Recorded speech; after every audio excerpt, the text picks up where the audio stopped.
Assalamualaikum warahmatullahi wabarakatuh. Saya Kartika Dwi Rahmawati dari Universitas Mercu Buana, Fakultas Ekonomi dan Bisnis, Program Studi S1 Akuntansi. Saya akan menjelaskan tentang SPSS untuk tugas mata kuliah statistik. SPSS kepanjangan dari Statistical Package for the Social Science. Apa itu SPSS? SPSS adalah sebuah program aplikasi yang memiliki kemampuan untuk analisis statistik cukup tinggi serta sistem manajemen data pada lingkungan grafis dengan menggunakan menu-menu deskriptif dan kotak-kotak dialog yang sederhana sehingga mudah dipahami untuk cara pengoperasionalnya. Fungsi SPSS. Beberapa kemudahan yang lain yang dimiliki SPSS dalam pengoperasiannya adalah karena SPSS menyediakan beberapa fasilitas seperti berikut ini. Yang pertama adalah data auditor. Data auditor merupakan jendela untuk pengelolaan data. Data editor dirancang sedemikian rupa seperti pada aplikasi spreadsheet untuk mendefinisikan, memasukkan, mengeditkan, dan menampilkan data. Yang kedua adalah viewer. Viewer mempermudah pemakai untuk melihat hasil pemrosesan, menunjukkan atau menghilangkan bagian tertentu dari output, serta memudahkan distribusi hasil pengelolaan dari SPSS ke aplikasi yang lain. Yang ketiga adalah multidimensional pivot table. Hasil pengelolaan data akan ditunjukkan dengan multidimensional pivot table. Pemakai dapat melakukan eksplorasi terhadap tabel dengan pengaturan baris, kolom, serta layer. Pemakai juga dapat dengan mudah melakukan pengaturan kelompok data dengan melakukan splitting table sehingga hanya satu grup tertentu saja yang ditampilkan pada satu waktu. Yang keempat adalah high resolution grafik. Dengan kemampuan grafikal beresolusi tinggi, baik untuk menampilkan pie chart, bar chart, histogram, scatterplot, D3 grafik, dan yang lainnya akan membuat SPSS tidak hanya mudah dioperasikan, tapi juga membuat pemakai merasa nyaman dalam pekerjaannya. Yang kelima adalah database access. Pemakai program ini dapat memperoleh kembali informasi dari sebuah database dengan menggunakan database wizard yang disediakannya. Yang keenam adalah data transformation. Transformasi data akan membantu pemakai memperoleh data yang siap untuk dianalisis. Pemakai dapat dengan mudah melakukan subset data, mengkombinasikan kategori, add, aggregate, merge, split, dan beberapa perintah export file serta yang lainnya. Fungsi SPSS selanjutnya yang ketujuh adalah electronic distribution. Pengguna dapat mengirimkan laporan secara elektronik menggunakan sebuah tombol pengirim data atau email, atau melakukan ekspor tabel dan grafik ke mode HTML sehingga mendukung distribusi melalui internet dan intranet. Yang kedelapan adalah online help. SPSS menyediakan fasilitas online help yang akan selalu siap membantu pemakai dalam melakukan pekerjaannya. Bantuan yang diberikan dapat berupa petunjuk pengoperasian secara detail, kemudahan pencarian prosedur yang diinginkan sampai pada contoh kasus dalam pengoperasian program ini. Yang kesembilan adalah akses data tanpa tempat penyimpanan sementara. Analisis file data yang sangat besar disimpan tanpa membutuhkan tempat penyimpanan sementara.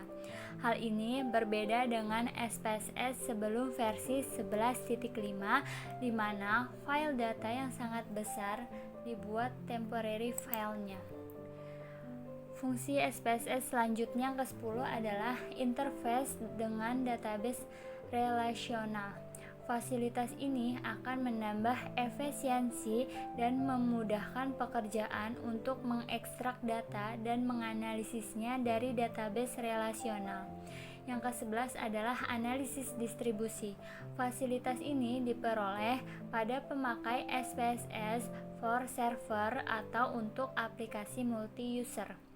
Kegunaan dari analisis ini adalah apabila peneliti akan menganalisis file-file data yang sangat besar, dapat langsung meremote dari server dan memprosesnya sekaligus tanpa harus memindahkan ke komputer user. Yang ke-12 adalah multiple sesi. SPSS memberikan kemampuan untuk melakukan analisis lebih dari satu file data pada waktu yang bersamaan. Yang ke-13 adalah mapping. Visualisasi data dapat membuat dengan berbagai macam tipe, baik secara konvensional atau interaktif, misalnya dengan membuat tipe bar, pie, atau jangkauan nilai, simbol gradual, atau chart.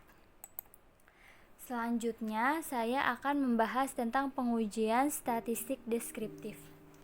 Software SPSS adalah program canggih yang salah satu fiturnya mampu membantu untuk melakukan statistik deskriptif terhadap data penelitian. Fungsi dari statistik deskriptif adalah memberikan gambaran atau deskripsi suatu data yang dilihat dari rata-rata atau mean, standar deviasi, varian, maksimum, minimum, range, sum, kurtosis, dan skewness atau kemencengan distribusi. Untuk membuat pengujian statistik deskriptif, langkah yang dilakukan adalah membuka aplikasi SPSS.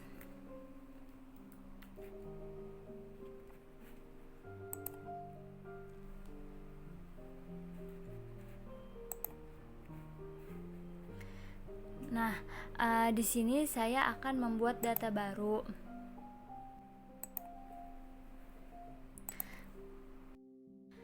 Langkah pertama, mengisi pada kolom variabel view. Di name, saya akan menuliskan nilai. Diklik saja, lalu keluar. Di label, saya akan memberikan keterangan, yaitu nilai PPKN. Selanjutnya, pada measure, saya akan mengubah menjadi skala. Nah, langkah selanjutnya adalah mengisi kolom data view. Data view ini saya akan isikan data-data, dan data-data tersebut sudah saya taruh di Excel, tinggal saya copy paste.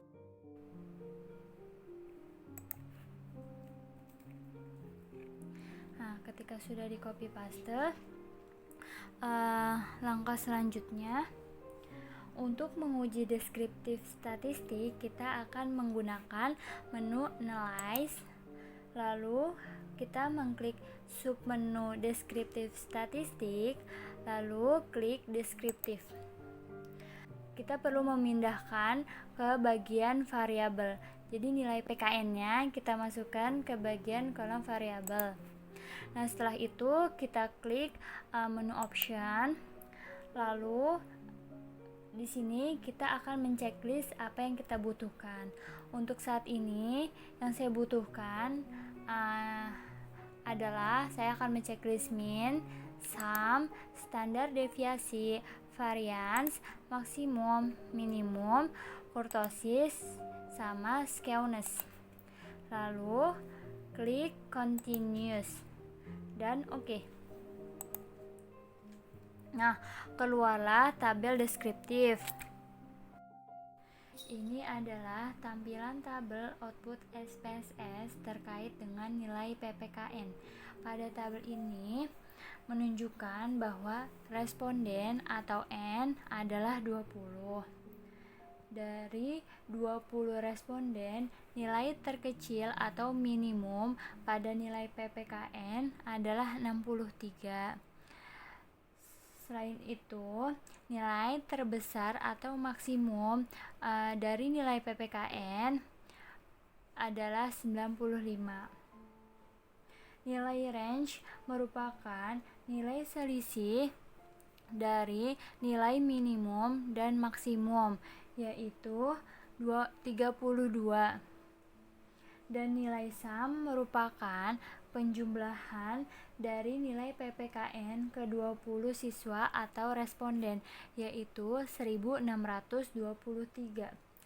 Rata-rata dari 20 responden atau min sebesar 81,15 dengan standar deviasinya adalah 7,67.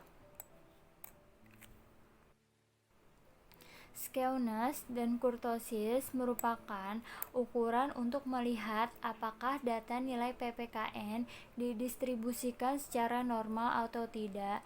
Data dikatakan berdistribusi normal jika mempunyai nilai skewness atau kurtosis mendekati 0.